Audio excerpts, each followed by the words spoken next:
आप सभी को डीएम परिवार में स्वागत है ना। हम लोग पढ़ रहे थे पॉलिटी के बारे में पढ़ रहे थे। पॉलिटी में पहला चैप्टर पढ़ा चुके हैं। सेकेंड चैप्टर को पिछली कक्षा में पढ़े थे। सेकेंड चैप्टर में आपका ना पहला लेक्चर ले चुके हैं, ध्यान सुनेंगे। हम लोग पहला लेक्चर पढ़ चुके हैं। सेकेंड चैप्टर का नाम है सत्ता में साझेदारी, तो पहला है, और सत्ता में कार्य प्रणाली, यही ना। कार्य प्रणाली के बारे में हम लोग पॉलिटी का अध्याय, पॉलिटी जो है उसका अध्याय दूसरा पढ़ चुके थे। दूसरा में पहला लेक्चर पढ़ चुके थे। अब हम पढ़ेंगे कि सेकेंड पढ़ेंगे। सेकेंड में सेकेंड चैप्टर का सेकेंड लेक्चर पढ़ेंगे ना। ध्यान सुनिए, यहाँ पे लिखा हुआ है डीएम क्लासेस बाय निशांसन अभिषेक सर होगा।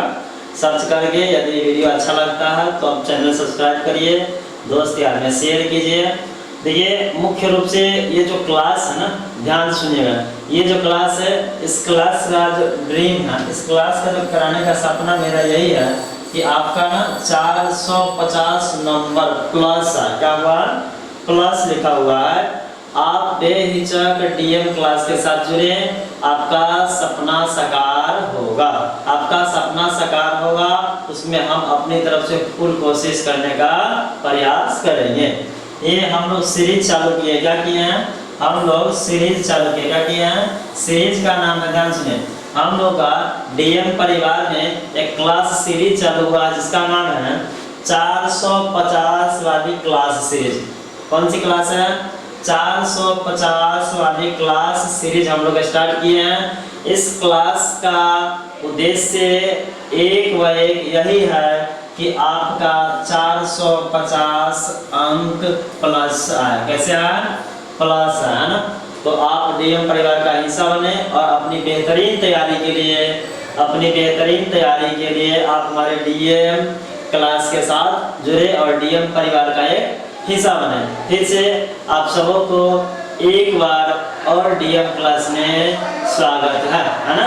चलिए अब हम लोग ध्यान सुनेंगे। ये सब तो बात की बात हो गया, हम पढ़ाएंगे आपको। ये हम लोग ये जो क्लास पढ़ रहे हैं ये लेक्चर 2 है। क्या है? ये लेक्चर 2 है। ये आपका अध्याय, ध्यान सुनेगा, अध्याय 2 का लेक्चर जो है, यदि लेक्चर की बात करेंगे तो अध्याय 2 का लेक्चर कितना है? दूसरा है। अध्याय 2 का लेक्चर दूसरा है। एक ही उद्देश्य फिर से बताएं कि इसका क्लास का उद्देश्य है 450 प्लस। देखिए क्लास तो स्टार्ट हो भी करेगा। एक और इन्फॉर्मेशन हम बता दें कि इस क्लास से आप जुड़ते हैं ना, इस क्लास में ऐसे पॉइंट को रखा गया और विशेषकर केवल मुख्य रूप से केवल जो आपके एग्जाम ओरिएंटेड है। क्या है? ऐसे नॉलेज के लिए बहुत सारा है, उसमें भी है, इसमें भी है, लेकिन केवल जो खास इम्पोर्टेंट है, जो एग्जाम इम्पोर्टेंट है, जो एग्जाम ओरिएंटेड है, उनको इसमें सम्मिलित किया गया है। आप बारीकी से पढ़ेंगे, एक डायग्राम के माध्यम से समझा देंगे और उन डायग्राम को पहले समझेंगे, फिर आपको थ्योरी बता देंगे। अच्छे से फेयर कीजिएगा ताकि लास्ट टाइम आपको रिवाइज करने में कोई तरह की दिक्कत, क्लास भी लाएंगे, लास्ट टाइम भी लाएंगे। अभी आपके पास मान लीजिए आप हथियार तैयार कर लीजिए तब ना, आपका जो फेयर है, जो नोट है, वो आपका एक तरह से हथियार है। उसको आप बढ़िया से बना करके समय आने पर डायरेक्ट उसका उपयोग यूटिलाइज हो सके। आप पढ़ेंगे, लेक्चर देखिएगा, नोट नहीं करिएगा, जब समय आएगा रिवाइज करने कितना लेक्चर देखिएगा और समय आपके पास है, नहीं देख पाइएगा। इसलिए नोट बना के रखिएगा। एक बार क्लास लेंगे, मैराथन क्लास लेंगे, 4 घंटा, 5 घंटा, 3 घंटा, 6 घंटा का, जो भी आपको पढ़ाएंगे, जो पूरा का पूरा का ना समरी आ जाएगा, पूरा कहानी खत्म, है ना। तो हम लोग आगे क्लास के स्टार्ट करते हैं। देखिए ध्यान सुनिएगा, इस क्लास में हम लोग लास्ट टॉपिक पढ़े थे। इस क्लास में हम लोग लास्ट टॉपिक यही पढ़े थे कि अवशिष्ट सूची क्या होता है। लास्ट क्लास में इसमें ध्यान सुनिए, इससे पहले जो कक्षा हुई थी उसमें हम आपको पढ़ाए थे कि भाई मेरे अवशिष्ट सूची क्या होता है। कुल मिलाकर के, ध्यान सुना, कुल मिलाकर के यदि सूची की बात करें, सूची की बात करें, अब आपको ये तो हम समझा चुके हैं। यदि आपको समझने में दिक्कत है, पिछली कक्षा देख लीजिएगा। अभी थोड़ा सा इन्फॉर्मेशन दे दिया है कि कुल हम आपको ना कुल सूची, ध्यान सुनिएगा, कुल जो सूची है, कुल सूची आपको हम 4 पढ़ा। कितना पढ़ा है? 4 पढ़ा। कुल सूची जो है हम आपको, आप कॉपी में नोट कर लीजिएगा, 4 पढ़ा है। कुल सूची 4 पढ़ाए, जिसमें पहला सूची संघ सूची था। क्या था? पहला सूची संघ सूची था। दूसरा सूची आपको बताए थे राज्य सूची था, दूसरा राज्य सूची था। तीसरा आपका समवर्ती सूची। कौन है? समवर्ती सूची। कौन सूची है? समवर्ती सूची है। राज्य सूची है, ये सूची है, संघ सूची है, और ये तो मुख्य है। ये क्या है? मुख्य है। और एक एक्स्ट्रा बताया था कि नोट दे करके लिखिएगा, नोट दे करके लिखिएगा। आपको बताते थे कि नोट दे कर लिखिएगा, नोट में लिखिएगा अवशिष्ट। क्या लिखिएगा? अवशिष्ट, है ना? अवशिष्ट सूची, अवशिष्ट सूची। यही आपका नोट वाला है, जो नोट वाला है ये अवशिष्ट सूची। क्या है? अवशिष्ट सूची। अवशिष्ट सूची के अंतर्गत ये साइबर अपराध आता है। हम पढ़ा चुके हैं, हम लोग ने जो लेक्चर है, दूसरा लेक्चर, इसके भाग में पढ़ते हैं कि आपको पढ़ना क्या है। आइए, ये है आपका संघीय शासन।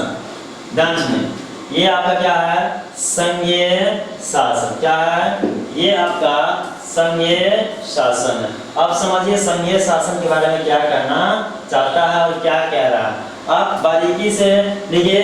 सबसे पहली बात है कि आप ना डायग्राम जो हम समझाते हैं ध्यान से सुनिए, फिर आपको एक एक पॉइंट लिखवा देंगे।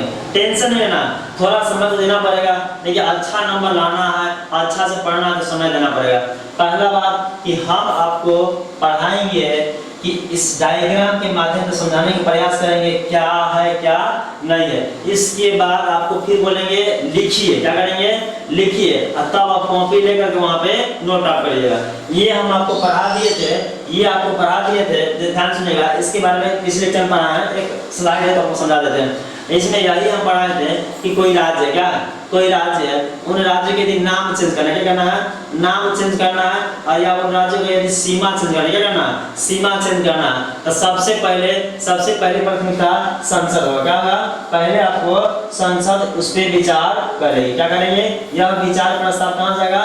संसद में जाएगा। और जिस राज्य को आप नाम चेंज करना चाहते हैं, या जिस राज्य का जो आप सीमा क्षेत्र चेंज करना चाहते हैं या सीमा परिवर्तन करना चाहते हैं, उस राज्य में जो विधान मंडल होंगे उनकी भी अपनी बात रखने का मौका मिलेगा। बस कुछ नहीं। याद है, यदि राज्य की सीमा या नाम में परिवर्तन, क्या करना है? यदि किसी राज्य की सीमा हो या नाम में आपको परिवर्तन करने की जरूरत है तो सबसे पहले पेपर कहाँ जाए? संसद जाए। कहाँ जाए? संसद। ये भारत है। क्या है? ये भारत के किसी राज्य की सीमा और या नाम में परिवर्तन करना है ना। ये बात आपका कहा गया। यदि भारत के जो सीमा है या नाम में परिवर्तन करना है तो सबसे पहले यह प्रस्ताव कहाँ जाएगा? संसद के पास जाएगा। और इसके साथ ही साथ विधानमंडल को भी अपना विचार, क्या करेगा? विधानमंडल को भी अपना विचार व्यक्त करने का अवसर मिलेगा। क्या मिलेगा? यह अधिकार मिलता है। नो डाउट, दिक्कत नहीं, पढ़ा चुके, फिर से बता दिए। अब आइए आगे आइए। ये आपका है संघीय। ये आपको नहीं पढ़ा, स्टार्टिंग आपका ये है। कल तक हम लोग जो पढ़े थे उसके लास्ट जो पढ़ लिए थे उसके बाद से यही है। कल जो हम लोग पढ़े थे, कल जो आपको हम पढ़ाए थे उसके लास्ट जो भाग बचा हुआ था यही है। यहीं से स्टार्ट करना है। आइए, इसमें आप पहले देखिए, पहले बात कि आप प्राथमिकता क्लास में यह समझिए, क्लास में आप यह समझिए कि भाई मेरे पहले चीज़ों को समझना है। क्या समझना है? पहले आप चीज़ों को समझिए। चीज़ों को समझने के बाद आपको हम लिखा देंगे, बोलेंगे कि कॉपी निकालिए, नोट करिए, तो आप नोट करेंगे। पहले डायग्राम समझिए, समझने के बाद में थोड़ा माइनस प्लस उतार चढ़ाव में लिखा भी जाएगा तो आप अपने आप को संभाल सकते हैं। अब हम समझा रहे हैं, आप इंतजार रहिएगा, खाली लिखेंगे तो नहीं होगा। पहले समझिए, फिर आपको नोट करवा देंगे तो माइंड में आराम से बैठ जाएगा। देखिए, बात यहाँ ही है, यहाँ का संघीय, यहाँ शासन में केंद्र सरकार के शक्ति। बात ऐसा है कि पिछले लेक्चर जो हम पढ़े थे उसमें आपको बताए थे कि भाई मेरे भारत में संघीय शासन व्यवस्था है। कोई दिक्कत? यदि दिक्कत है तो पढ़ लीजिए, पीछे पढ़ लीजिएगा, आपको ये क्लास में कोई तरह की दिक्कत नहीं होगा, क्योंकि पीछे से रिलेट कर रहा है। पीछे से क्या कर रहा है? रिलेट कर रहा है। आपको बता दे कि हम लोग भारत में एक संघीय शासन, कौन सी शासन, एक संघीय शासन अपना चुके थे। क्या किए थे, एक संघीय शासन हम लोग क्या किए थे, भारत में अपना चुके थे। भाई मेरे, जब भारत में संघीय शासन अपना लिए तो संघीय शासन में अपना लिए तो क्या रहा है कि जब जिस जगह पे यदि संघीय शासन है वहां पर केंद्र सरकार की भूमिका क्या होगी, क्या होगी, केंद्र सरकार की शक्ति क्या होगी। जिस देश में या जहां पर संघीय शासन व्यवस्था है वहां पर जो केंद्र की सरकार है, आपको दो पढ़ा चुके हैं, दो सरकार बताए थे कि भाई मेरे, पहले सरकार केंद्र सरकार होती है, दूसरी सरकार राज्य सरकार होती है। यही कह रहा है कि यदि संघीय शासन व्यवस्था है तो वहां पर जो केंद्र सरकार है, पहली सरकार केंद्र सरकार, दूसरी राज्य सरकार, है ना। ओके, तो ये केंद्र सरकार जो है इनकी शक्ति क्या है, इनके पास पावर क्या है, कहां पे, संघीय शासन में, कहीं नहीं। संघीय शासन व्यवस्था में केंद्र सरकार की शक्तियां।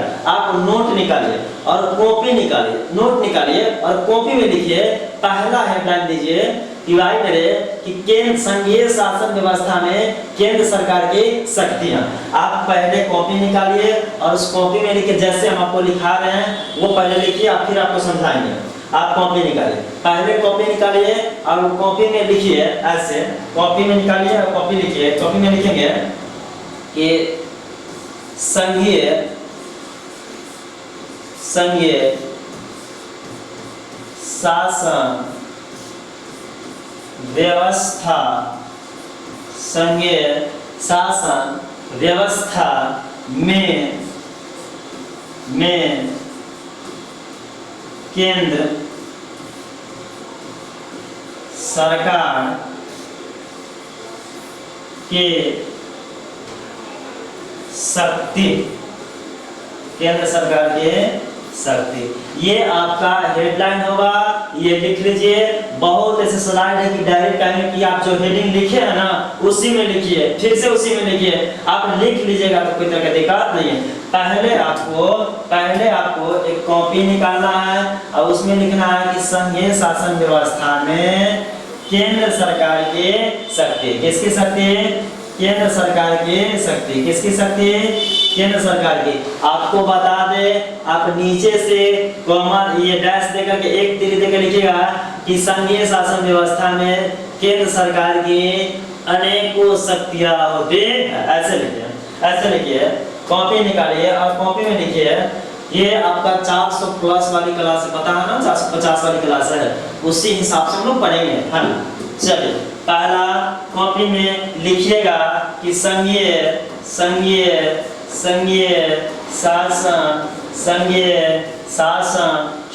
शासन व्यवस्था, संघीय शासन व्यवस्था में केंद्र सरकार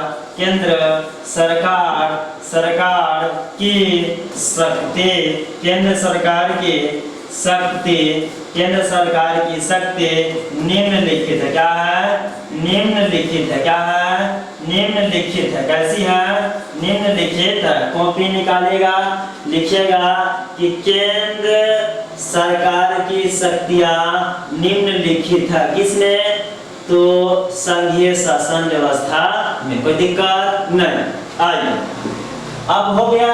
बस इतना ही लिखना है। आप समझिए, डायग्राम को समझिए, डायग्राम को समझिए क्या कह रहा है, डायग्राम को समझिए। कह रहा है डायग्राम में क्या कह रहा है उसको समझिए। भाई मेरे, आपातकाल क्या है, आपातकाल है, आपातकाल है, इमरजेंसी बोलते हैं ना, इमरजेंसी टाइम है ना, के दौरान सारी शक्ति केंद्र सरकार के पास चली जाती है। मतलब पहला पॉइंट यह हो जाएगा, केंद्र सरकार के पास यह पावर होती है। ध्यान सुनिएगा, यदि आपातकाल की स्थिति होती है, इमरजेंसी लगती है, उस समय सारे पावर केंद्र सरकार के पास चली जाती है। यह शक्ति संघीय शासन व्यवस्था के अंतर्गत आता है। आइए, दूसरा ये है केंद्र सरकार, ये है केंद्र सरकार। यहाँ है संसद को राज्य के अधिकार क्षेत्र में आने वाले विषयों पर कानून बनाने का शक्ति प्रदान है। क्या है, शक्ति प्रदान, मतलब केंद्र सरकार की दो शक्तियां, कितने शक्तियां और भी बहुत सारा आप भी बता रहे, इस स्लाइड में दो शक्तियां बता रहे हैं। आप लिखिए कॉपी में जहां नोट बोले थे ना उसके नीचे से एक नंबर देके लिखिए कि आपातकाल के दौरान, लिखो आपातकाल के दौरान सारी शक्ति केंद्र के पास निहित होती है या केंद्र सरकार के पास चली जाती है। कोई दिक्कत? पहला नोट देके लिखिएगा उसके नीचे से कि आपातकाल के स्थिति में सारी शक्तियां केंद्र सरकार के पास चली जाती है। कोई दिक्कत? कोई दिक्कत नहीं। नीचे से एक और हाइफन देके लिखिएगा कि संसद को राज्य के अधिकार के क्षेत्र में आने वाले विषयों पर कानून बनाने का अधिकार है। क्या है? या शक्ति प्रदान की गई है। खत्म, कुछ नहीं, इतना ही लिखना था। जैसे पुलिस क्या है, शिक्षा का क्या है, स्वास्थ्य क्या है, जेल है, अन्य विषय है। मतलब यदि इमरजेंसी लगता है देश में या राज्य में तो केंद्र सरकार के पास पुलिस व्यवस्था का ताकत, शिक्षा, स्वास्थ्य, जेल, अन्य विषय, ये सब किनके पास चले जाएंगे? केंद्र सरकार के और राज्य सरकार के हाथों में कुछ नहीं बचेगा। कब? इमरजेंसी टाइम में। कब? इमरजेंसी टाइम में, बाकी नहीं। आइए पहला शक्ति आप पढ़ लिए कि पहला शक्ति क्या है? संघीय शासन व्यवस्था में केंद्र सरकार के पास पहली शक्ति है। यदि किसी राज्य में आपातकाल की स्थिति आती है या इमरजेंसी स्थिति आती है उस समय सारी शक्तियां जैसे पुलिस व्यवस्था, शिक्षा व्यवस्था, स्वास्थ्य व्यवस्था, जेल व्यवस्था, अन्य विषय, ये सभी शक्तियों का प्रयोग किनके हाथों में चल जाएगा? केंद्र सरकार के हाथों में। राज्य सरकार चुपचाप कुछ नहीं कर सकते। यह इमरजेंसी के समय होता है। कोई दिक्कत? कोई दिक्कत नहीं। आइए अगला बात करेंगे। आपको पहले याद करिए, पहले लिखा दिए थे कि इनको ना केंद्र सरकार को संघीय शासन व्यवस्था में बहुत सारे शक्ति प्रदान है। दूसरा जहां पर नोट लिखे ना वहां पर लिखिए दूसरी 2 नंबर लिख करके डैश दीजिए। आप पहले समझेंगे फिर लिखेंगे। आइए कह रहा है कि संघीय शासन में केंद्र सरकार की शक्ति, पहला शक्ति पढ़ लिए, ये दूसरा शक्ति है। कह रहा है कि आय के प्रमुख संसाधनों पर केंद्र नियंत्रण। आय के जैसे बात यह है, आय मतलब यह होता है कि पैसा, क्या पैसा के जो भी स्रोत होगा, क्या होगा? पैसा का कहीं से कोई राज्य हो, किसी स्टेट से जो स्रोत है उन सब पैसा का जो आय का पैसा आने का जो स्रोत है उन सबों पर अधिकार किसका होगा? केंद्र सरकार। किसका होगा? केंद्र। पहले समझेंगे फिर आपको लिखा देंगे, दिक्कत टेंशन नहीं लेना। जैसे आयकर, कोई कंपनी खुला, क्या हुआ? और उस कंपनी का जो लेखा जोखा किसके पास जाएगा? केंद्र सरकार के पास। खनिज संपदा, ध्यान सुनिएगा, सीमा शुल्क, कर, टैक्स, उत्पादन शुल्क, यहाँ राज्य को ऋण देती है केंद्र सरकार, अपने विशेषाधिकार का प्रयोग कर राज्य को अनुदान देती है। ये बात अलग है, पहले आप समझिए इधर। देखिए केंद्र सरकार द्वारा नियुक्त योजना आयोग के संसाधनों एवं उनके प्रबंधन की निगरानी करता है। बात ये है, योजना आयोग देखो तो आप यहाँ पे नोट देके लिखिएगा कि योजना आयोग, इस योजना आयोग कॉपी में लिखिए कि योजना आयोग का पहला नाम, इनको ना पहले नीति आयोग बोलते। क्या बोलते हैं? नीति आयोग। इसको ना 2014 में इसका नाम चेंज किया गया। 2014 के आसपास इसका नाम परिवर्तन किया गया था। आप लिख लीजिएगा। आप समझिए, अब कॉपी निकालिए। अब हम आपको लिखा देते इसके बारे में क्या कह रहा है। अब कॉपी निकालिए और लिखिए। कॉपी निकालिए और मेरे साथ लिखिए। आपको समझा दिए डायग्राम का माध्यम से। आप कॉपी निकालिए और लिखिए। इस साइड में कर दें, लिखिए। दूसरा 2 नंबर लिख करके डैश दीजिएगा, उसमें लिखिएगा कि आय का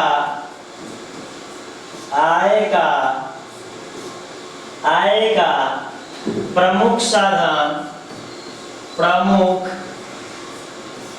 साधन, प्रमुख साधन जैसे जैसे जैसे जैसे सीमा शुल्क, सीमा शुल्क, जैसे सीमा शुल्क, उत्पादन शुल्क, उत्पादन शुल्क, उत्पादन शुल्क, कंपनी कर, कंपनी कर, देखिए इत्यादि इत्यादि इत्यादि का, इत्यादि का कंट्रोल है ना, इत्यादि का कंट्रोल केंद्र सरकार के पास होती है, केंद्र सरकार के पास होती है। आइए समझिए, आपको कहने में तो पहला आपका अधिकार बता दिए, दूसरा अधिकार केंद्र सरकार की दूसरा शब्द दिया है कि अलग अलग स्टेट, अलग अलग राज्य में जो भी आय का प्रमुख साधन है, ऐसे जीविका अलग है ना, जैसे जैसे जैसे सीमा शुल्क, कौन शुल्क, जैसे प्रमुख हो जाएगा, ये कह रहा है कि प्रमुख साधन कौन सी, प्रमुख साधन किसका, आय का, तो प्रमुख साधन सीमा शुल्क हो जाएगा, उत्पादन शुल्क हो जाएगा, कंपनी कर हो जाएगा, इत्यादियों का कंट्रोल लेखा जोखा किसके पास होता है, केंद्र सरकार के पास होता है। कोई दिक्कत, ये दूसरा शक्ति, कौन सा शक्ति था, संघीय शासन व्यवस्था में केंद्र सरकार की ये दूसरी शक्ति है। अगला इसी के नीचे लिखिए, अगला आप नोट देके लिखिए, क्या लिखे, नोट देकर के लिखिए, उसके नीचे से नोट में आप लिखिए, जैसे लिखा रहे हैं, नोट में आपको यही लिखना है कि केंद्र सरकार द्वारा योजना आयोग, क्या लिखिएगा, योजना आयोग लिखिए, योजना आयोग, योजना आयोग लिखिए, योजना आयोग के बारे में डैश देकर के लिखिए, इसको, इस आयोग का, इस आयोग को ऐसे लिखो, इस आयोग, इस आयोग को, इस आयोग को नीति आयोग, इस आयोग को नीति आयोग, इस आयोग को नीति आयोग के नाम से वे जानते हैं, नीति आयोग के नाम से वे जानते हैं। हो गया। अब फिर इसी के साथ लिखिए, इसी के साथ लिखिए, उसी में लिखना है, अभी नहीं, अभी तो है, अभी तो बचा हुआ, इसी में लिखिए कि इस आयोग का गठन, इस आयोग का गठन केंद्र सरकार के द्वारा किया जाता है। ये सब शक्ति है, केंद्र सरकार का शक्ति है, केंद्र सरकार की शक्ति है। कहेगा कि बताओ योजना आयोग का गठन किसके द्वारा किया था, तो केंद्र सरकार की शक्ति है, केंद्र सरकार के द्वारा किया था। केंद्र सरकार के द्वारा, केंद्र सरकार के द्वारा की जाती है, की जाती है। इसका प्रमुख प्रधानमंत्री होता है, क्या होता है, इसका प्रमुख प्रधानमंत्री होते हैं, इसका प्रमुख प्रधानमंत्री होते हैं, इसका प्रमुख प्रधानमंत्री होते हैं। इतना आप लिख लिए हैं, हमें लगता समझ आया होगा आपको ना। आप लेक्चर देखिएगा, कमेंट करेगा, फिर से हम आपको बता देंगे, कोई पॉइंट आउट होगा आंसर एक बार रिवाइज करते हैं, रिवाइज करवा देंगे, कोई दिक्कत नहीं। हमें लगता है इसमें जो भी अच्छे बातें हैं, जो भी इंपॉर्टेंट है, आपको हम बता दिए। अब अगली स्लाइड में चलते हैं ना, चलो अगली स्लाइड में चलेंगे। देखिए केंद्र सरकार की बहुत सारा शक्ति है, आपको ना लिखाने के लिए एक बार ही लिखा लेते हैं, लेकिन आपको ना स्लाइड बाय स्लाइड लिखा रहे कि याद आवे, क्या रहेगा, याद रहेगा। सके आइए ये भी एक शक्तियां है, क्या है, ये भी केंद्र सरकार की क्या है, शक्ति है। ये भी केंद्र सरकार की क्या है, शक्ति है। ये भी केंद्र सरकार की एक शक्ति है। कैसे है, ध्यान सुने, ये भी केंद्र सरकार की शक्ति है। आपको हम पहला शक्ति लिखा दिए, दूसरा शक्ति लिखा दिए, ये तीसरा शक्ति है। तीसरा शक्ति यह है कि तीसरा शक्ति यह है, यहाँ पर देखिएगा लिखा है कि राज्य विधान मंडल, राज्य विधान मंडल, यहाँ से कोई पेपर पारित होता है और यहाँ पे विधेयक है, क्या है, विधेयक है। इसे ना इसे बिल भी बोलते हैं, क्या बोलते हैं। और यहाँ पे राज्यपाल है, ध्यान सुनिएगा, ये राज्यपाल राज्य का प्रथम नागरिक कहलाता है। क्या कहलाता है, प्रथम नागरिक। कौन नागरिक, प्रथम नागरिक कहलाता है। इधर है राष्ट्रपति की मंजूरी हेतु, राष्ट्रपति की मंजूरी के लिए भेजना और राष्ट्रपति अपना देखे। फिर यहाँ कह रहा है कि राज्यपाल सिफारिश राज्य सरकार को हटाने हेतु, विधानसभा भंग करने हेतु राष्ट्रपति को भेजना और राष्ट्रपति सरकार को हटाना या विधानसभा को भंग करना। पहले आप कॉपी निकालिए, इसको हम समझा देते हैं क्या है नहीं। इतना समझिए यदि किसी सरकार को हटाना है, इनके पास यह शक्ति है, केंद्र सरकार की यह शक्ति दिया गया है, केंद्र सरकार को यह शक्ति दिया गया है कि यदि किसी राज्य के सरकार को हटाना है, क्या करना है, या राज्य में जो विधान मंडल है, क्या है, विधान मंडल होती है, उस सभा को यदि भंग करना है तो सबसे पहले एक विधेयक बनेगा। वह विधेयक जो बनेगा, पहला विधान मंडल से विधेयक बनेगा। सुनो, पहला क्या करा, यदि राज्य सरकार को हटाना है या विधानसभा को भंग करना है, पहला शक्ति में सुनिएगा, यदि किसी राज्य के सरकार को और राज्य के विधानमंडल को यदि भंग करना है तो सबसे पहले कदम यह होंगे कि उस विधानमंडल से एक पेपर बनेगा, उसे बिल बोलेंगे और आप पॉलिटी शब्द में उसे विधेयक बोलते हैं। क्या बोलते हैं, विधेयक बोलते हैं। बहुत सारा विधेयक होता है लेकिन आपको पढ़ना एक ही विधेयक है। यह पहले पेपर बनेगा, विधेयक बनेगा, यह विधेयक राज्यपाल के पास जाएगा। किसके पास जाएगा, विधानमंडल स्टेट में होता है, राज्य में होता है। जिस राज्य की सरकार को हटाना है या जिस राज्य के विधानमंडल को भंग करना है, उस विधानमंडल से पेपर बने, पेपर आए, विधेयक बनेगा, उस पेपर को विधेयक बोलेंगे। यह पेपर राज्यपाल के पास जाएगा, राज्यपाल आराम से पढ़ेंगे, देखेंगे, लिखेंगे। अब पढ़ने के बाद यह भेज देंगे राष्ट्रपति। किनको भेजेंगे, राष्ट्रपति को देंगे कि सर इस प्रकार की बातें आई है, आपसे परमिशन लेना जरूरी है, परमिशन लेना। हेलो हेलो सर, क्लास ले रहे थे, कौन करे, ध्यान सुनेगा। तो ये पेपर आएगा, पेपर विधेयक बन गया। अब आया राज्यपाल के पास, राज्यपाल आराम से एक नजर चश्मा उतार के, एक नजर चश्मा पहनकर देखेंगे और चुपचाप भेज देंगे राष्ट्रपति। किनको भेजेंगे, मेन मालिक राष्ट्रपति, उन्हीं के हाथ में। राष्ट्रपति मंजूरी है तो पेपर भेजा जाएगा। कौन पेपर, ये विधेयक पेपर। और जो विधेयक पेपर भेजा जाएगा, राष्ट्रपति पढ़ेंगे, देखेंगे, लिखेंगे, समझेंगे, अंततः फैसला केंद्र सरकार के हाथों में था। इसलिए कि राष्ट्रपति यह जो राष्ट्रपति यह केंद्र में है। कहाँ है, यह केंद्र में है। कहाँ है, केंद्र में है।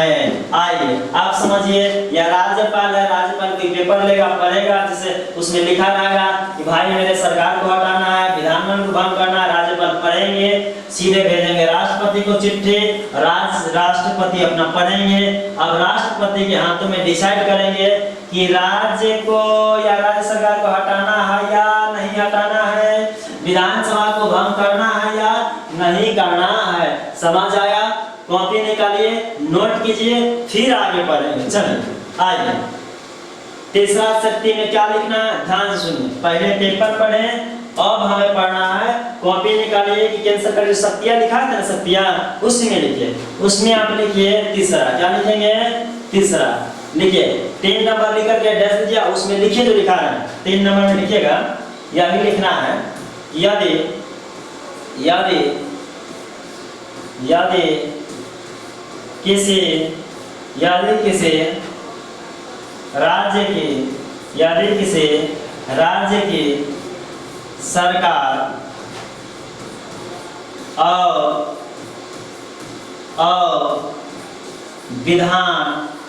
और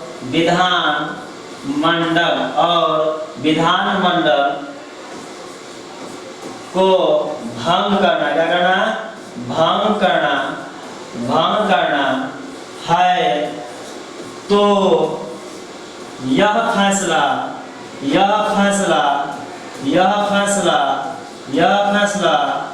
केंद्र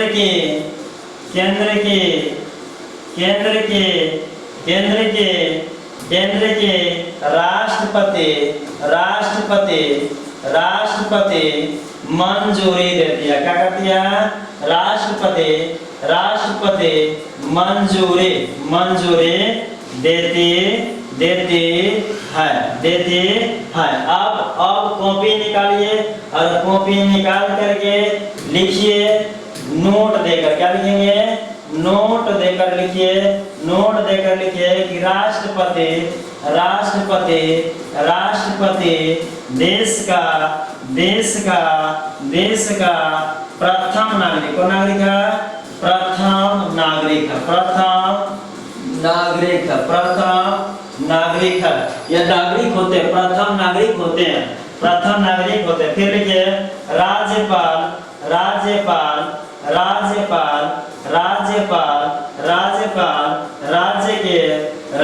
के प्रथम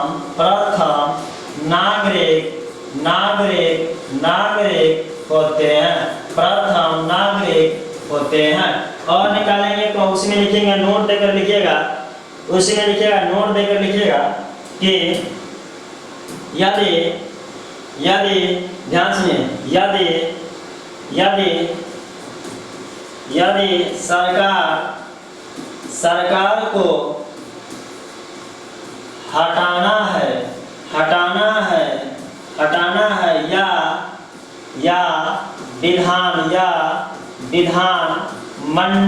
या विधानमंडल भंग करना, क्या करना है? भंग करना है, तो सबसे पहले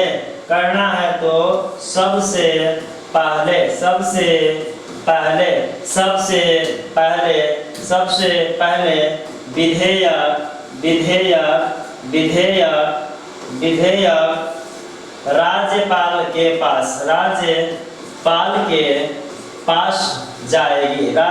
के पास जाएगी, है ना? और राज्यपाल इस विधेयक को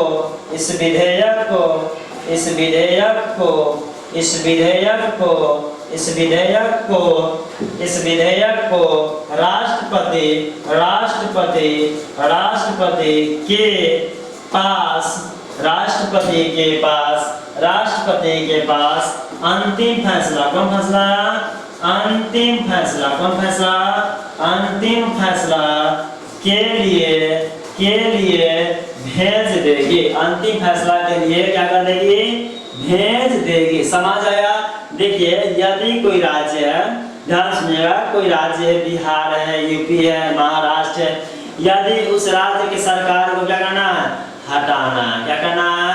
तो सबसे पहले विधेयक बनेगा, वह विधेयक राज्यपाल के पास जाएगा और राज्यपाल राष्ट्रपति को देंगे और राष्ट्रपति यह तय करेंगे कि सरकार को हटाना है या नहीं हटाना।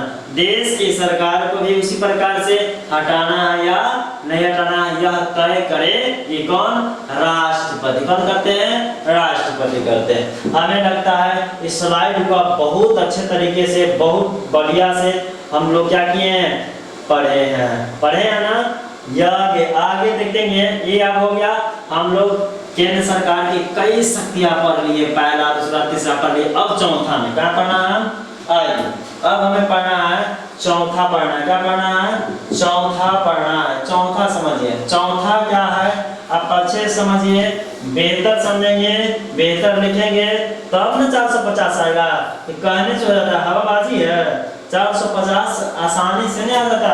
450 लाने के लिए 450 जैसा मेहनत करना पड़ेगा, हमें भी करना होगा। ऐसा थोड़ी है, हमें भी 450 जैसा पढ़ाना पड़ेगा, आपको भी 450 जैसा पढ़ना पड़ेगा।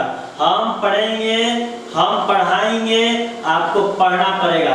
450 जैसे हम आपको कंटेंट देंगे, 450 वाले नंबर जैसे कंटेंट देंगे, भाषा देंगे, पढ़ाएंगे, आपको उतना मेहनत करना पड़ेगा। 450 लाना है तो आपको उतना मेहनत करना पड़ेगा, ठीक है। आइए ये स्लाइड क्या कर रही है, इस स्लाइड को यदि हम बात करें, इस स्लाइड पे यदि हम बात करें तो ये आपका शक्ति 4 है। क्या है? शक्ति 4 कह रहा है कि देश में यदि विशेष परिस्थिति, क्या है? विशेष परिस्थिति मतलब वही हो गया आपातकाल। क्या हो गया? आपातकाल अर्थात इमरजेंसी। क्या? ध्यान सुनिएगा, समझिए कि यदि देश में आपातकाल या राज्य में आपातकाल स्थिति हो जाती है तो सारी शक्ति केंद्र के पास। किसके पास? केंद्र। बस हो गया, कुछ नहीं। देखो ना, राज्य सूची आपको बढ़ा दिए हैं, कानून इधर लिखा हुआ है कि राज्य सूची के विषय पर भी कानून बना सकते हैं। देखिए ये ना आपको समझ में थोड़ा सा दर्द इसलिए होगा कि पिछले लेक्चर नहीं पढ़े हुए ना, तो दर्द होगा। काहे होगा आप सुनो। या इसलिए दर्द होगा इसलिए कि हम लोग कुल सूची का पढ़े थे 4 गो। कई पढ़े थे? 4 गो। ध्यान सुनिए, कुल सूची का पढ़े थे 4 गो। बात ऐसा है कि जो सूची है ना, ध्यान सुनिए, सुना बोर्ड पे देखो, बोर्ड पे देखो, ये जो कुल सूची है, कुल सूची 4 गो। क्या है? 4 गो। पहला सूची संघ सूची, पहला सूची संघ सूची, दूसरा सूची राज्य सूची, तीसरा सूची समवर्ती, तीसरा सूची समवर्ती। आप सुनिए, सूची 3 गो है। बात ऐसा है कि राज्य सूची में कानून बनाने का, कानून बनाने का अधिकार राज्य सूची में कानून बनाने का अधिकार राज्य सरकार को होती है। किसको होती है? राज्य सरकार के पास। किसके पास? राज्य सरकार के पास होती है। किनके पास होती है? राज्य सरकार के पास होती है। राज्य सरकार के पास होती है, लेकिन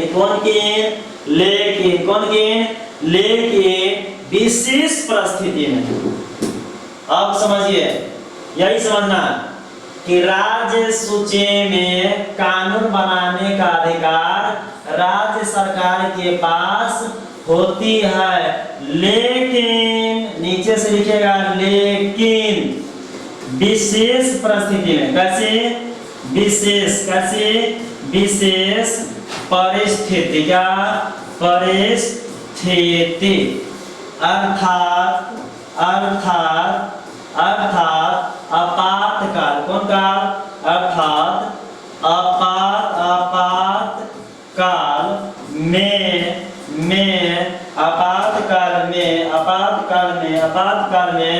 केंद्र सरकार भी केंद्र सरकार भी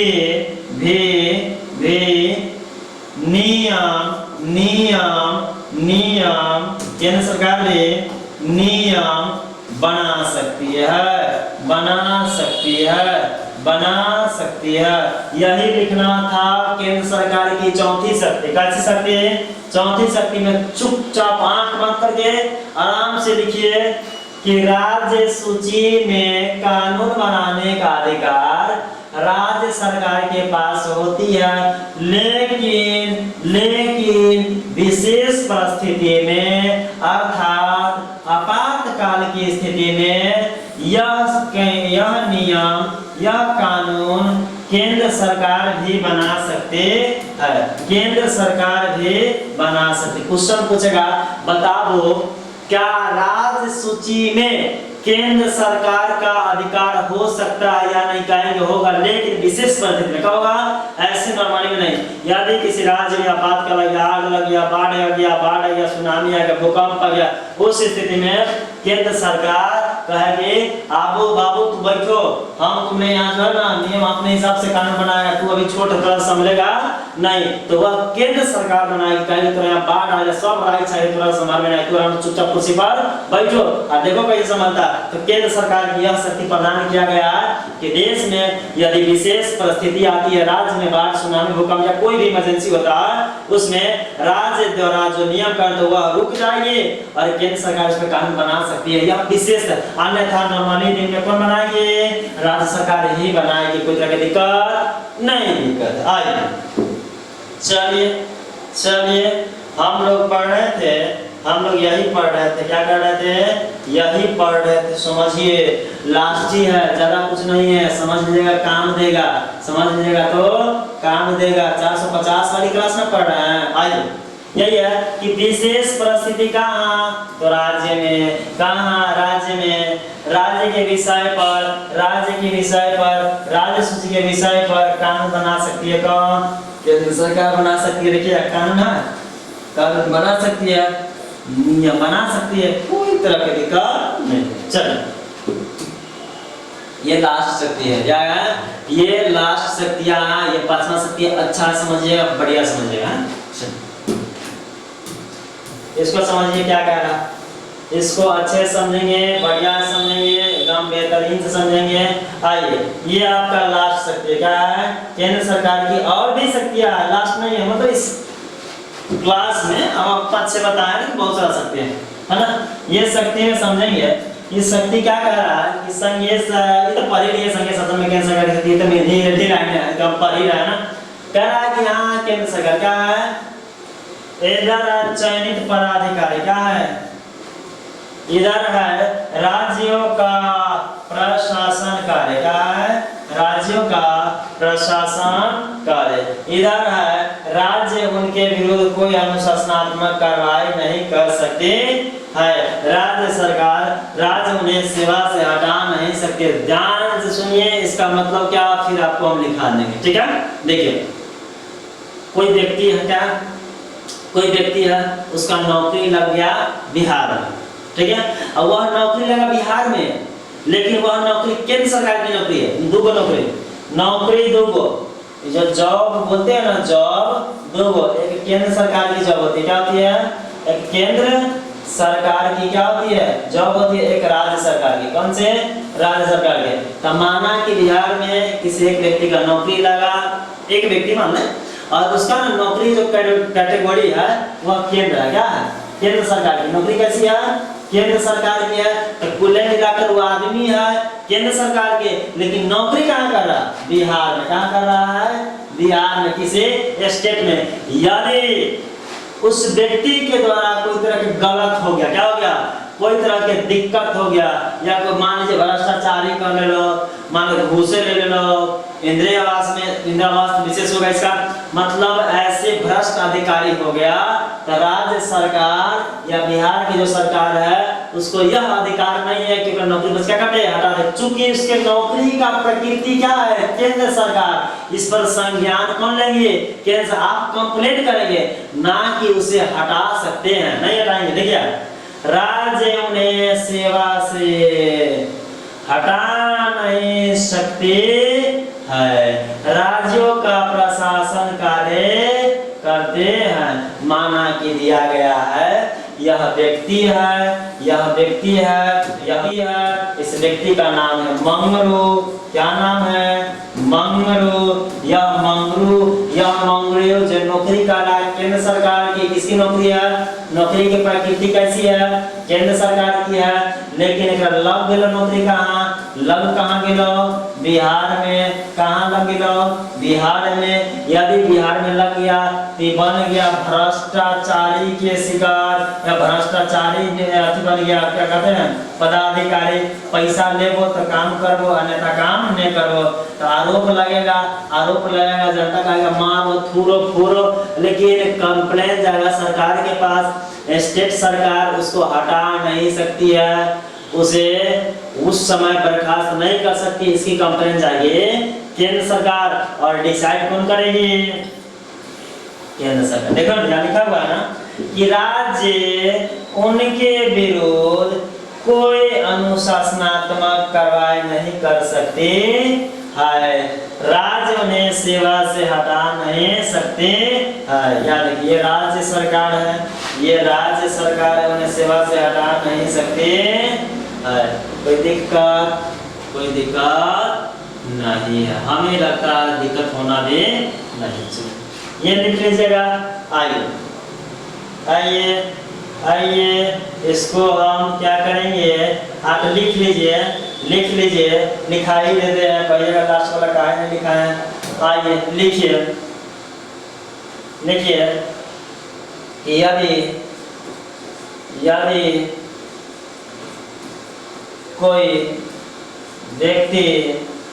यदि कोई व्यक्ति केंद्र सरकार की नौकरी, केंद्र सरकार की नौकरी के प्राकृतिक नेचर रूप में किसी राज्य में कार्य करती है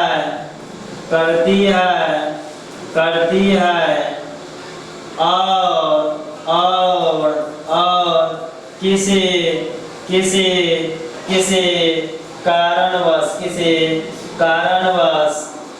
कारणवश वह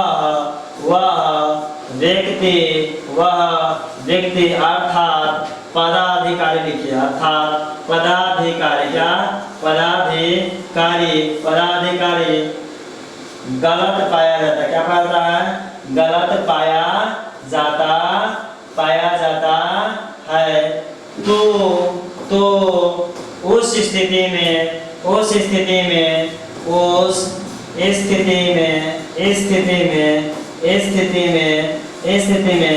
राज्य उसे सेवा से नहीं हटा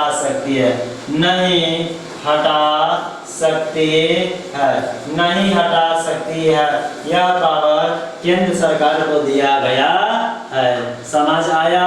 लिखा गया। आगे बढ़ते हैं ना। अगला कह रहा है, अगला ये है राज्य और केंद्र में संबंध।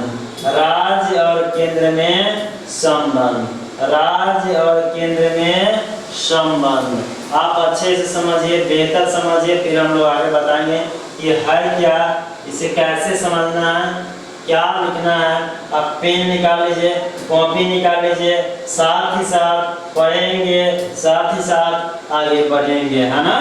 चलिए, आपका वो केंद्र सरकार की जो शक्तियां थी वो खत्म हो गया कि संघीय शासन व्यवस्था में केंद्र सरकार की शक्ति कौन कौन से होते हैं, अर्थात भारत एक संघीय शासन व्यवस्था है और भारत में केंद्र सरकार के पास कौन कौन सी शक्तियां है। बहुत सारी शक्ति आपको पढ़ना है, बहुत सारी नहीं पढ़ना।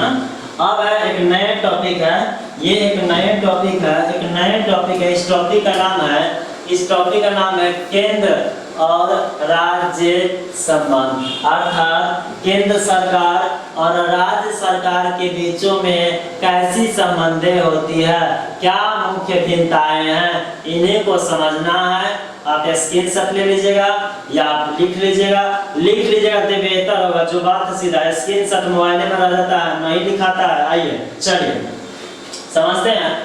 जब केंद्र मतलब जब भी केंद्र बोलेंगे तो केंद्र सरकार, जब केंद्र और राज्य में एक ही पार्टी का सरकार होता है तब केंद्र राज्य संबंध सामान्य रहता है। कहने का मतलब यह हुआ कि आप कहीं घूमने जाएगा, आप कहीं घूमने गए, आप ही के मत के, आप ही के जैसन मतलब आप ही के सोच के, आप ही के विचार का, आपके अनुसार कोई व्यक्ति मिल गया, मन लगेगा हाँ दोस्त दोस्त हाँ मस्त है, एकदम घुल मिल कर है, कोई दिक्कत होगा? तनिक भी दिक्कत नहीं होगा। क्या है, आपके सोच के हिसाब से दोनों मैच करे। क्या हो गया? यही कहा, यदि राज्य में, केंद्र में और राज्य में एक के पार्टी के सरकार हो, जैसे बीजेपी, कौन पी बीजेपी, केंद्र में भी और राज्य में भी कौन पी, तो बीजेपी, कौन पी बीजेपी। यदि केंद्र में और राज्य में दोनों जगह एक ही पार्टी की सरकार रहेगी, वहां कोई तरह की दिक्कत नहीं है, संबंध क्या रहेगा? सामान्य रहेगा। एकरे उल्टा समझो, कैसे ऐसे है ना, कि जब केंद्र और राज्य में अलग अलग दल का सरकार रहता है या रहती है, तो केंद्र सरकार राज्य के अधिकारों की क्या कर देती है? अनदेखी कर देती है। क्या कर देती है? अनदेखी।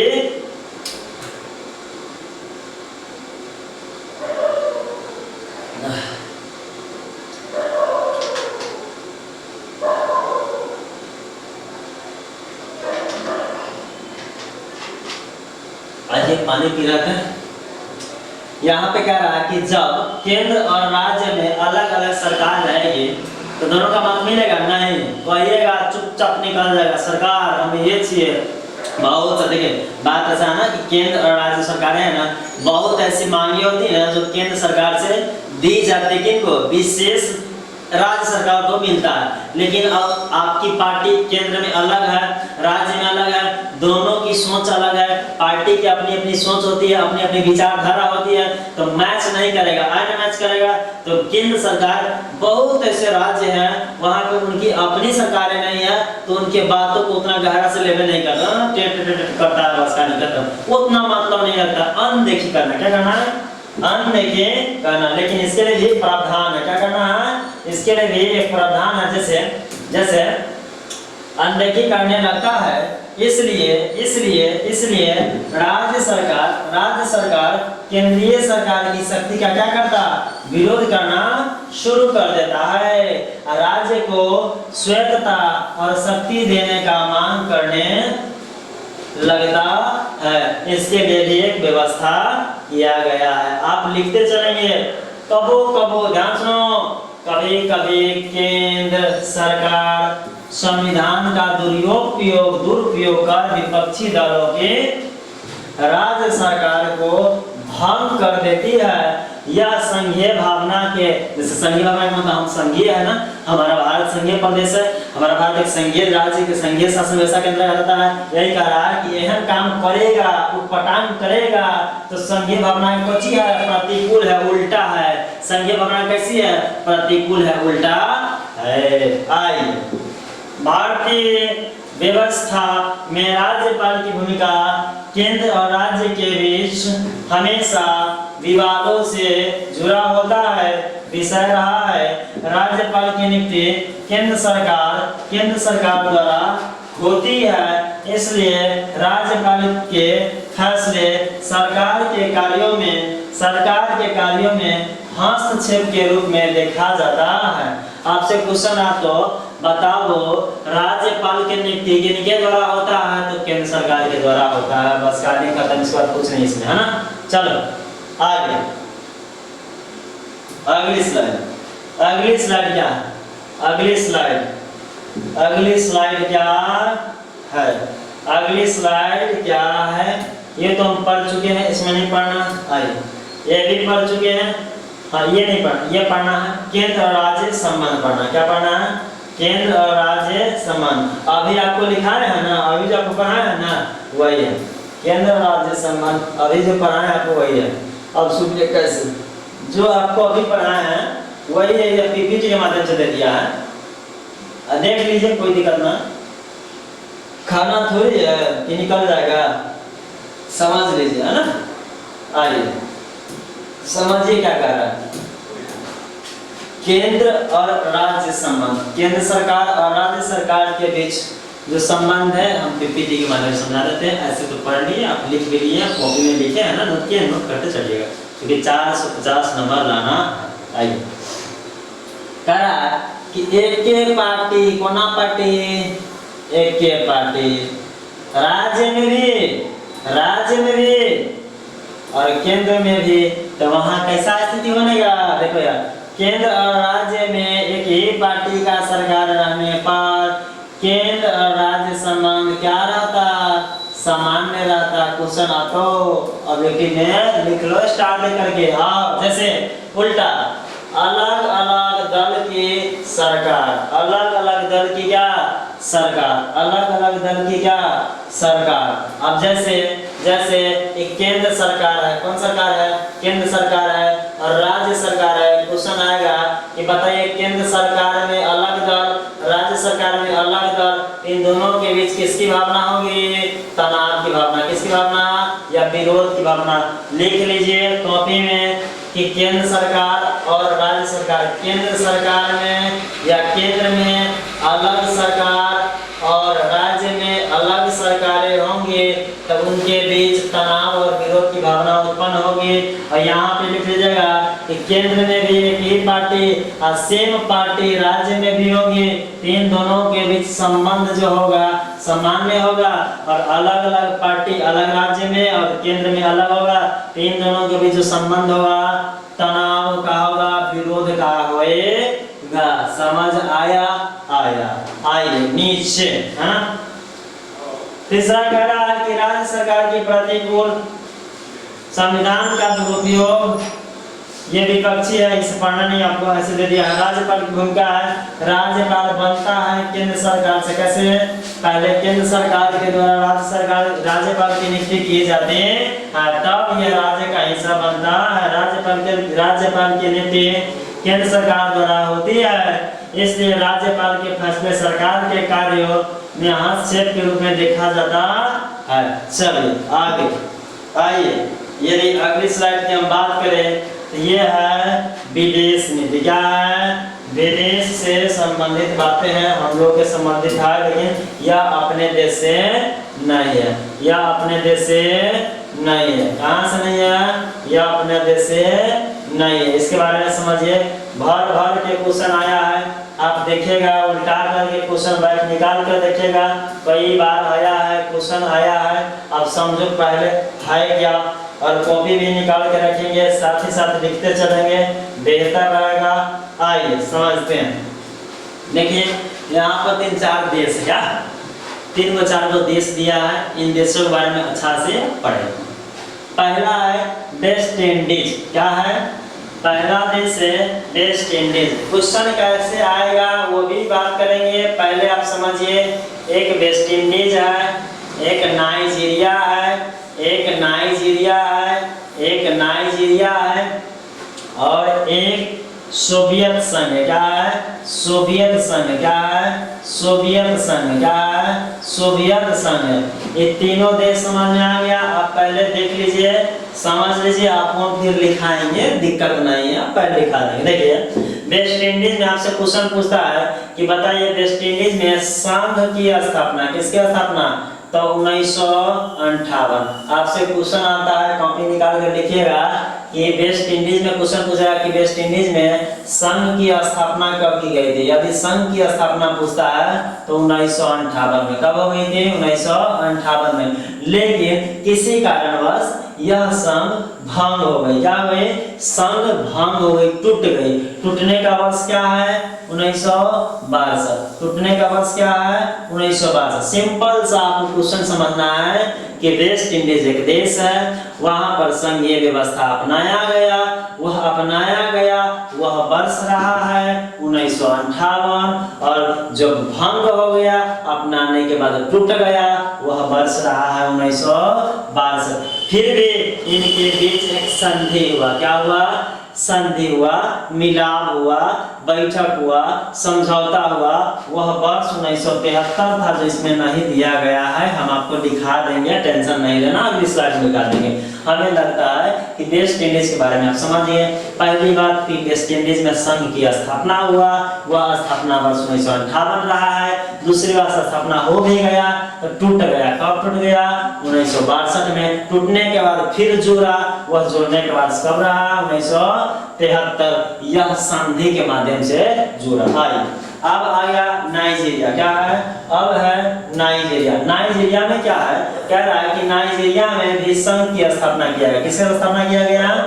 संघ के बारे में बहुत पढ़ा, नहीं समझते हैं तो पिछले लेक्चर देखिएगा, संघ के बारे में बहुत बेहतर से समझा दिए कि संघ क्या है, संघ कितने अंग है, संघ क्या प्रकार है, हर एक की पढ़ा दिया।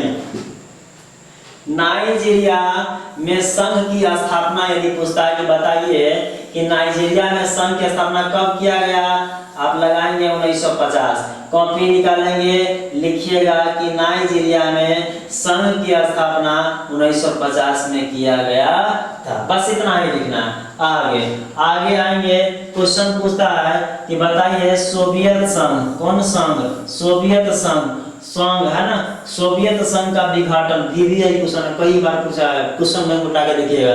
क्वेश्चन पूछता है कि बताओ कि सोवियत संघ का विघटन निम्न में से किस वर्ष किया गया था?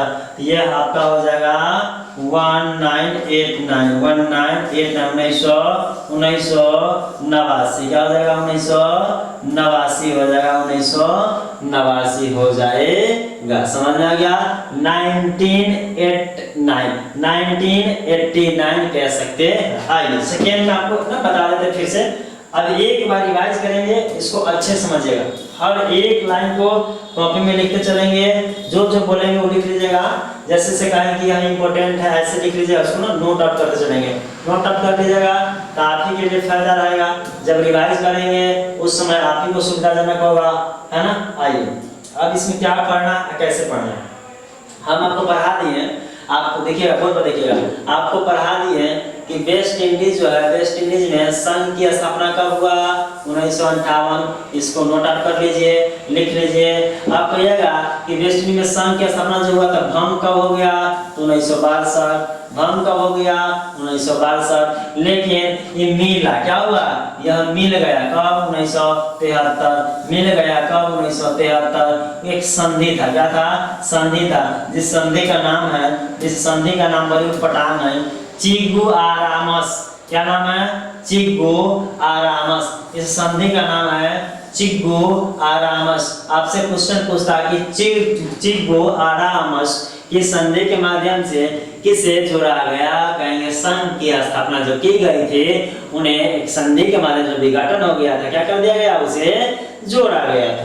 चलिए वेस्ट इंडीज की कहानी खत्म। इसमें जो भी बातें हैं आपको लिखा दिए। आइए दाएं हाथ में कह रहा है साझी संसद, इस आप नहीं पढ़े, इसको आप पढ़ने की जरूरत नहीं, ये फालतू की चीज है। आइए नीचे आइए, नाइजीरिया क्या है? अब नाइजीरिया में यही पढ़ना है कि नाइजीरिया में भी संघ की स्थापना हुआ तो कब हुआ? 1950। हुआ तो हुआ कब? 1950। यहाँ पर 3 गो प्रमुख जाति था। क्या था? नाइजीरिया में 3 गो प्रमुख जाति, एक का नाम है एरूपा। क्या है? क्वेश्चन पूछा हुआ, ये भी आया है।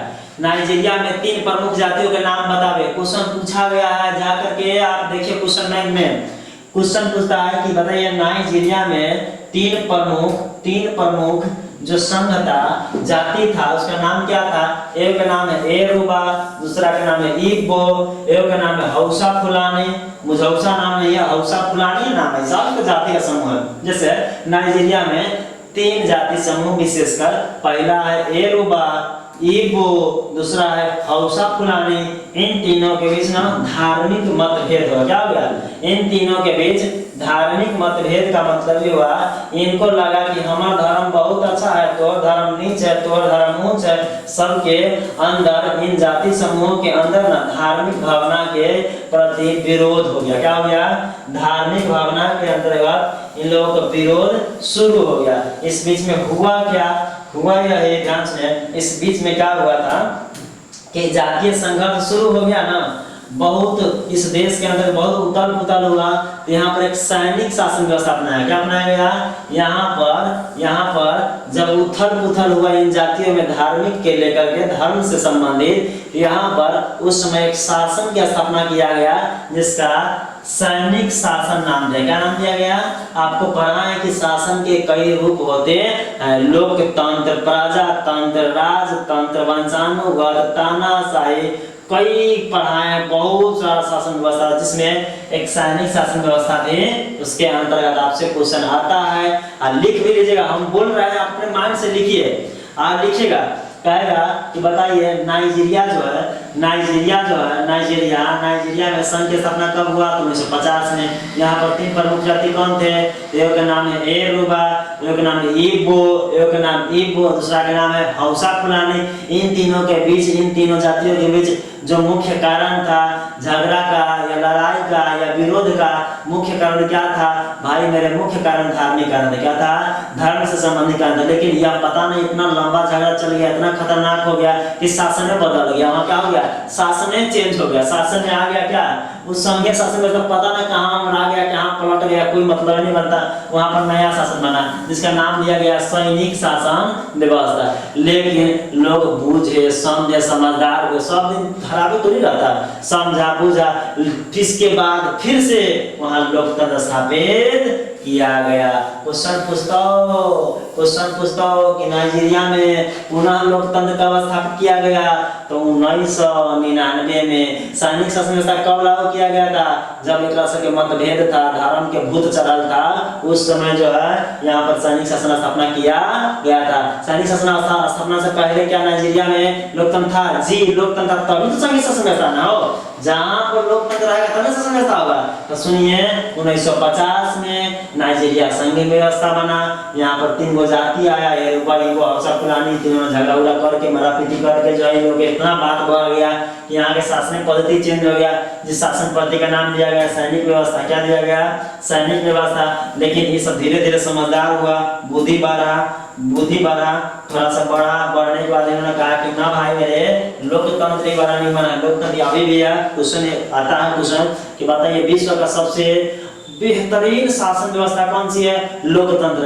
ये गधा सबके समझ में आया कि ना सैनिक व्यवस्था सही है, सैनिक व्यवस्था बहुत खराब है, सैनिक के पूरा डिसीजन लेगा। और लोकतंत्र आप मालिक है, आपसे पूछेगा नेता चाचा वोट देबो, आप ही के हाथ में है चाचा, आप ही के गांव के हैं, आप ही के समाज के हैं, आप ही के समाज के बेटा ना है, कैरेक्टर कितना बढ़िया जानबे करते हैं। ऐसे करके आपको जो है मालिक बना देता है, आप बाद में फिर कुछ नहीं मिलता। फिर भी लोकतंत्र जो है उसमें जनता के हाथ के ध्यान से जनता की पूरी भागीदारी, जनता चाहे, जनता सब यहाँ दिख न जाता है। वो एगो मुर्गा दे तो टंगरी दे तो हाँ तोरे वोट देंगे, कोनो 2000 रुपया दिया तोरे वोट देंगे, ऐसे दिख जाता है। पढ़े लिखे इंसान के नाता क्या होता है कि आप जो है पढ़े लिखे इंसान के नाते अपना अपने क्षेत्र के जो भी नेता है उसको क्या करेंगे? अच्छे से चुनेंगे, ताकि वह संसद में जा करके मुंह उठा करके बोल सके। मुर्गा लेकिन मुंह नीचे करे ना। बहुत सारा सांसद इतना है, देखिएगा कई सांसद की आवाज आता है। अपना क्षेत्र देखिएगा, अपना क्षेत्र देखिएगा, सांसद के देखिएगा, कभी उसका ना चेहरा भी आप नहीं देखे होइएगा। जब संसद भवन का जब पिक्चर आता है ना, विधानसभा सभा चाहे ना जो अध्यक्ष होते हैं वहाँ पर ना कुछ डिबेट होता है ना, कोई विशेष बिंदु बातचीत चर्चा होता है, तो वहाँ पर वीडियो रिलीज होता है। सब पिक्चर नहीं होता है, उसमें नियम होता है, प्रोटोकॉल होता है कि वह चाहे तो इस वॉइस को या इन बातों को बाहर की सोशल मीडिया पर फैला सकता है या नहीं कर सकता है। वो अध्यक्ष काम होता है, उनके अंदर प्रोटोकॉल होता है। आप देखिएगा, आप अपने क्षेत्र का नाम को बताए ना, वो नियमन नहीं है, वो नियमन काम नहीं किया। आपको पता नहीं है कि आपके क्षेत्र का विधायक कौन है, सांसद कौन है, एमएलए एमपी कौन है, बहुतों को पता नहीं होता क्या है। अच्छा काम नहीं किया, अच्छा काम करता सब जानता, हम अच्छा काम करेंगे हमारा जानेगा, नहीं करेंगे नहीं जानेगा। इसे विशेष बिंदु बाद में बात करेंगे, कभी अगली क्लास में लंबा हो जाएगा। तो यहाँ पर मुख्य कारण आपको समझ में आ गया होगा। फिर एक से समझ में आया, अच्छा ऐसा है, हम सब धोखा से झगड़ा कर लिए थे ना, चलो छोड़ो हटाओ। फिर से लोकतंत्र पुनः बहाल हुआ कब? 1999 में। बहुत अच्छा क्वेश्चन है, कई बार क्वेश्चन पूछा गया, वेस्ट इंडीज से और नाइजीरिया से दोनों से क्वेश्चन आया है। आप इसे कर लेंगे, लिख लेंगे। आइए अगली स्लाइड में चलते हैं। यदि हम अगली स्लाइड की बात करेंगे, तो ये हो जाएगा भाषा नीति। क्या हो जाएगा? आप बुआ जी अब ध्यान सुनेगा, ये भाषा नीति है। यहाँ से कई क्वेश्चन आया हुआ है, आपको समझा देते हैं। आप पहले समझ लेंगे, इसके बाद आप लिखिएगा। पहले समझ लीजिए, कुछ समझ लेते हैं। तो बहुत सारा बात समझने के क्रम में ना याद ही हो जाता है, बहुत सारा बात जो है ना समझने के क्रम में याद ही हो जाता है। याद हो जाता है तो कोई मिटा सकता है? यादगार पल कोई मिटा है वो? आप समझ रहे हैं? यादगार पल मिट जाएगा, बहुत मुश्किल होता है। तो पहले हम आपको याद करा देते हैं, समझा देते हैं, और फिर आप लिख लीजिएगा। आइए क्या रहा? भाषा नीति। भाषा नीति क्वेश्चन आपसे नहीं पूछेगा में से, लेकिन फिर भी समझ लो। क्या रहा कि जिस नीति में सभी भाषाओं का समान आदर, आदर्श किया जाता है उसे भाषा नीति कहा जाता है। मतलब ऐसी नीति जिसमें सभी भाषा के समान व्यवहार या समान आदर्श दिया जाता है उसे भाषा नीति कहा जाता है। एक नीति, नियम, कानून, योजना है ना। आइए, भारत में क्या कहा है कि भारत में हिंदी को राजभाषा का दर्जा दिया गया है और 22 भाषा अनुसूचित भाषा का दर्जा प्राप्त है। ध्यान से सुनिएगा, आप ना इसको नोट कीजिए। नोट ऐसे कीजिए कि भारत में जो हिंदी भाषा है इसको राजभाषा, राज्य नहीं राजभाषा का दर्जा दिया गया है। साथ ही साथ 22 भाषा को अनुसूचित भाषा में रखा गया है। समझ आया? आपको बताते हैं आगे के अनुसूचित क्या होता है। चलिए इसको लिखिए, इसको नोट कीजिए। अब अगला आपको लिखना है कॉपी में, नोट में कि भारतीय संविधान में हिंदी को अर्थात हिंदी भाषा को राजभाषा या राष्ट्रभाषा का दर्जा दिया गया है। क्वेश्चन पूछता हो कि बताओ निम्न से कहां पर हिंदी भाषा को राष्ट्रभाषा का दर्जा दिया गया है? कहां पर? तो संविधान में। कहां पर? संविधान में। आइए अगला बात करेंगे, हिंदी अंग्रेजी को राजकीय भाषा के रूप में प्रयोग किया जाता है। यदि राजकीय भाषा बोलेगा हिंदी प्लस इंग्लिश, यदि संविधान में पूछता है किन भाषाओं का वर्णन मिलता है तो हिंदी का, केवल हिंदी का। किसका? केवल हिंदी का। यहाँ पर भारतीय संविधान में राष्ट्रभाषा का दर्जा देने के पीछे रीजन यह था, एक कारण था। क्या था? कारण यह था कि हिंदी जो भाषा है ना, यहाँ पर भारत में कुल्ले आदमी मिला करके 40% लोग हिंदी भाषी है। क्या है? हिंदी भाषी। कुल मिलाकर माना कि भारत में 100 आदमी की, तो 100 आदमी में से 40 को आदमी है ना, 100 कर शुद्ध हिंदी बोलता। कौन सी बोलता? हिंदी। बाकी 60% है कुछ अंग्रेजी, कुछ अंग्रेजी हो गया, कुछ तमिल हो गया, कुछ कन्नड़, अलग अलग भाषा बोलते हैं। इसलिए कहा ना कहीं ना कहीं ज्यादा बहुमत किसका है? आप पते हैं लोकतंत्र में बहुमत जिसका ज्यादा होता है उसी का बोलबाला होता है। तब कुल मिलाकर देखा गया, अच्छा हर क्षेत्र में हिंदी है ना ये, तो भारतीय संविधान में कहा कि चलिए हिंदी को हम राजकीय भाषा के रूप में घोषित करते हैं। कहा लोग कारण क्या है? आप हिंदी कीजिएगा, हमारा काहे नहीं कीजिएगा, गुजराती काहे नहीं कीजिएगा, तमिलनाडु काहे नहीं कीजिएगा। पकड़ के कान पकड़ के समझाया गया कि देखो भारत में इतना आदमी जो है ना, इतना जनसंख्या है ना, उसमें से जोड़ेगा ना प्रतिशत निकालेगा तो 40% खाली शुद्ध हिंदी बोलता है। अब बाकी 60 जो है ना बहुत है, आँव जितना भाषा है ना, मतलब सैकड़ों भाषा, बहुत सारा भाषा, उस सब भाषा मिला करके 40% है, या वो 60% है। यहाँ पर केवल हिंदी मिला के 40% है। तब ओकरा समझ में आके सर ऐसा बात है? कहा हाँ ऐसी बात है, मारा चाटी भागा उधर से। चलो अगला, हिंदी अंग्रेजी को राजकीय भाषा के रूप में मिलाया गया है, तो समझ में आ गया, कोई दिक्कत नहीं है। राजकीय भाषा पूछेगा तो हिंदी, राष्ट्रभाषा पूछेगा तो ये हिंदी बता देंगे, यहाँ पर अंग्रेजी हो जाएगा। आइए एक और क्वेश्चन है, ध्यान सुनिएगा। 1991 क्या कह रहा है? 1991 की जनगणना में लोगों ने अपना दर्ज कराया 1500 से अधिक जो व्यक्ति मिले, वह व्यक्ति बोले कि हमरे भाषा, हमरे मातृभाषा अर्थात हम जो बोले छे वह हमार हिंदी है। कोना चाहिए? हमार हिंदी है। क्वेश्चन पूछता हो कि बताओ निम्न में से 1991 की जनगणना में 1991 की जनगणना के अनुसार अपनी मातृभाषा कितने लोगों ने हिंदी चुना तो कहियो 1500, कितना कहियो 1500, है ना। आइए 1991 के जनगणना के अनुसार भारत में 114 प्रमुख भाषा था। आप बताइए, जब 1991 में जनगणना किया गया तो पाया गया अलग अलग व्यक्तियों के द्वारा कि हमार भाषा ही है, हमार भाषा ही है, हमार भाषा ही है, हमार भाषा ही है, कुल देखा गया तो 1991 के जनगणना के अनुसार यदि भाषा की बात करें तो भारत में 114 भाषा था। कितना था? अभी बहुत बढ़ गया, 200 के आसपास है, 150-200 भाषा है, लेकिन उतना कोई बोलता नहीं है। 1991 में क्वेश्चन पूछेगा, 1991 के जनगणना के अनुसार भाषा कितना? 114। 1991 के जनगणना के अनुसार मातृभाषा लोग अपना कितना दर्ज कराया? तो 1500। कितना? 1500, जिसमें हिंदी देखा गया। आइए अगला अगला अगला देखते हैं। अगला यदि हम बात करेंगे, अगला बात करेंगे तो अगला ये हो जाएगा कि संविधान के अनुसूची VVI क्वेश्चन, महा VVI कई बार पूछ रहे हैं, महा VVI क्वेश्चन है। क्या आगे बताओ, संविधान के अनुच्छेद 8 में कितने भाषा का वर्णन मिलता है? कहिएगा 22 गो। कई गो? 22 गो। संविधान के अनुसूची 8 में 22 गो भाषा का वर्णन मिलता है। जैसे भारतीय संविधान है, आपको हम बता दें कि भारतीय संविधान है, यह भारतीय संविधान जो है यह एक लिखित संविधान है। क्या है? लिखित संविधान है। हालांकि कुछ हम पढ़ाए हैं, आप समझिए। भारतीय संविधान में 3 तत्व इस प्रकार है, 3 तत्व इस प्रकार है। भारतीय संविधान में 3 तत्व इस प्रकार है। पहला तत्व अनुसूची है। क्या है? अनुसूची। दूसरा, पहला अनुच्छेद रहेगा, अनुच्छेद रहेगा, अनुच्छेद। दूसरा तत्व की बात करें तो अनुसूची। यदि तीसरा तत्व की बात करें तो भाग। क्या बात करेंगे?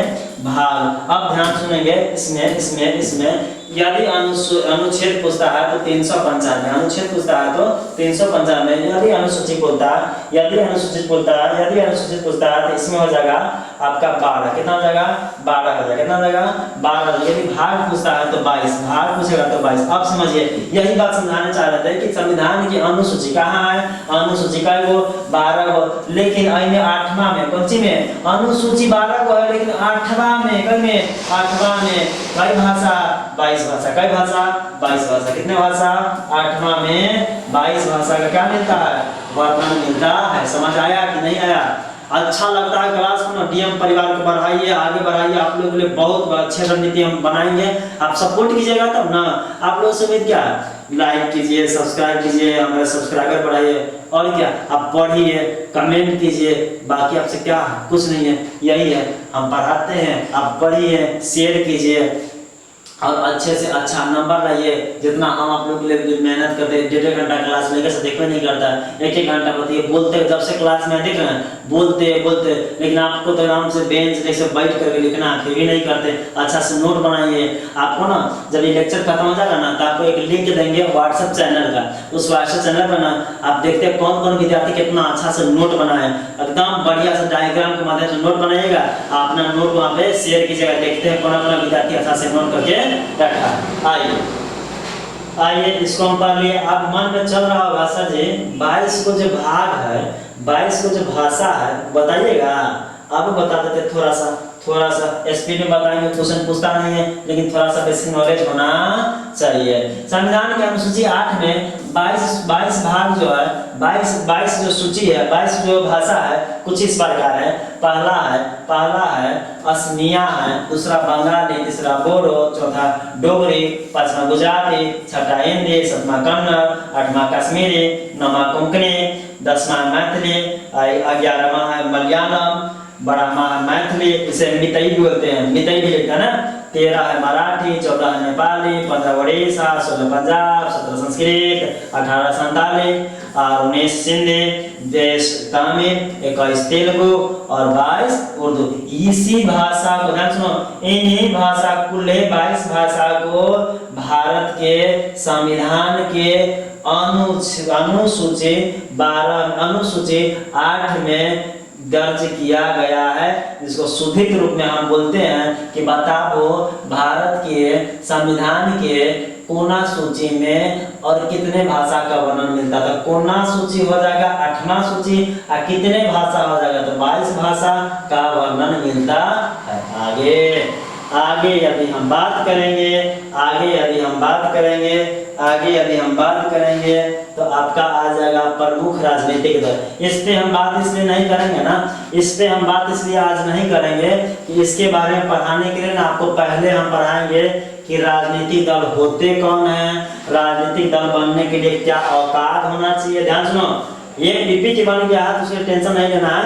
हम आपको पहले बताएंगे कि राजनीतिक दल होता कौन है, राजनीतिक दल बनने के लिए क्या औकात होना चाहिए, क्या पढ़ाई होना चाहिए, क्या बुद्धि होना चाहिए, क्या होना चाहिए। तो हम आपको पहले राजनीतिक दल बताएंगे कि राजनीतिक दल केकरा कहता है। एक बाद हम बताएंगे कि राजनीतिक दल के अंतर्गत कितने प्रकार होते हैं। कुल मिलाकर 2 प्रकार होता है, उसको आपको बाद में बताएंगे।